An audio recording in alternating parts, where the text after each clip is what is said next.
Hello friends, welcome back to our channel CrackSoft. Today I will show you what you can do to audio with the help of Movavi Video Suit software. If you are new to this channel, then do subscribe to our channel and hit the bell icon. Let's start. If you haven't downloaded the Movavi Video Suit software, then download the software from the link given in the description and run the software. Now in this video we will see how the audio options run, such as here you can convert audio, record sound or burn the audio to CD, and you can also play music here. To convert the audio, click on convert audio.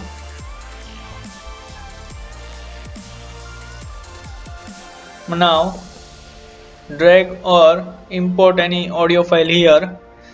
Such I go to my menus and select any audio file. Now you can check here the different audio file extensions and select any one and select the quality.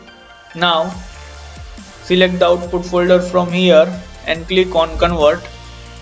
As with the help of Movavi Video Suit software. If you find this video helpful, then do like the video, share the video and subscribe to our channel. Thank you.